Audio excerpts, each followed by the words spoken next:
Hello दोस्तों, कैसे हो आप लोग। यहाँ पे जान लो कि बैचलर के लिए एनएफएसयू के द्वारा नोटिफिकेशन जारी कर दिया गया है। ये नोटिफिकेशन ऑल इंडिया के लिए जारी किया गया है। जी हाँ, यहाँ पे देख लो कि नेशनल फॉरेंसिक साइंस यूनिवर्सिटी के द्वारा 18 दिसंबर को ही टीचिंग और नॉन टीचिंग के लिए वैकेंसी जारी कर दिया गया है। टोटल 61 पद है। जी हाँ, जिसके अंदर नॉन टीचिंग के लिए 31 है और टीचिंग के लिए 30 है। आइए इसके बारे में विस्तार से चर्चा करें। यदि हम टीचिंग पोस्ट के बारे में बात करें तो यहाँ पे देख लो कि सीनियर साइंटिफिक ऑफिसर, जिसके अंदर इन्वेस्टिगेटिव फॉरेंसिक साइकोलॉजी के लिए एक पद है। वहीं पर सीनियर साइंटिफिक ऑफिसर हैप्पीनेस और वेल विंग के लिए एक पद है। वहीं पर जूनियर के लिए एक पद है जो हैप्पीनेस वेल विंग के लिए है। ठीक है।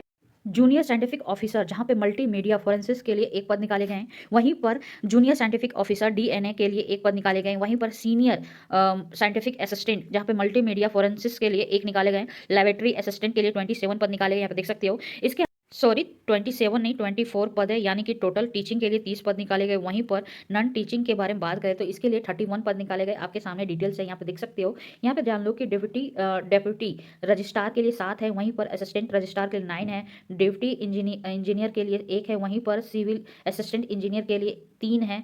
वहीं पर इलेक्ट्रिकल के लिए 2 है। बाकी डिटेल्स आपके सामने है, स्क्रीनशॉट ले सकते हो या पढ़ सकते हो। ठीक है। इसकी ऑफिशियल नोटिफिकेशन यहाँ पे जान लो कि 18 दिसंबर को ही जारी कर दिया गया। आवेदन प्रक्रिया 18 दिसंबर से शुरू कर दी गई है और अंतिम तिथि आवेदन करने के लिए 18 जनवरी 2026 बताई गई है। ठीक है। इसके आवेदन शुल्क के बारे में बात करें तो यहाँ पे देख लो कि ओबीसी और जनरल या ईडब्ल्यूएस से आने वाले उम्मीदवारों को 500 रुपये देना पड़ेगा। बाकी जितने भी उम्मीदवार है उनको आवेदन शुल्क नहीं लगेगा। ठीक है।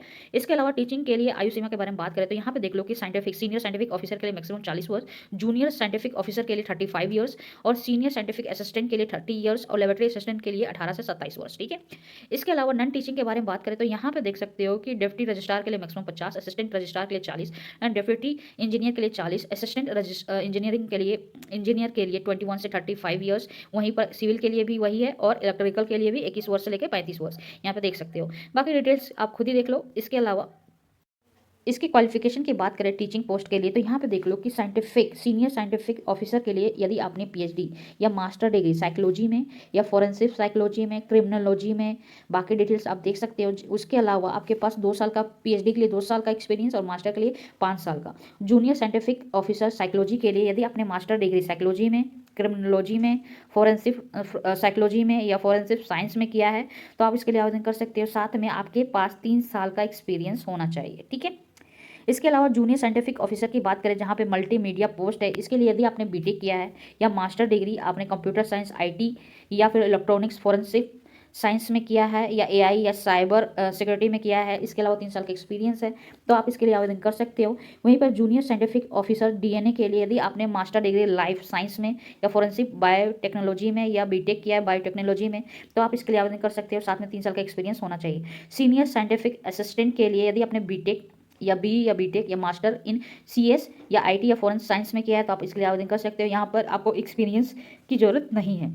वहीं पर लेबोरेटरी असिस्टेंट के बारे में बात करें तो यहाँ पे देख लो कि यदि आपने बैचलर डिग्री साइंस में, फॉरेंसिक साइंस में किया है तो आप आवेदन कर सकते हो। यहाँ पर कोई एक्सपीरियंस की डिमांड नहीं है। और नॉन टीचिंग वैकेंसी के बारे में बात करें जहाँ पे इसकी क्वालिफिकेशन देखें तो यहाँ पे देख लो कि डिप्टी रजिस्ट्रार के लिए यदि आपने मास्टर डिग्री किया है और 9 साल का एक्सपीरियंस है असिस्टेंट प्रोफेसर में या फिर 5 साल का असिस्टेंट रजिस्ट्रार में एक्सपीरियंस है तो आप इसके लिए आवेदन कर सकते हो।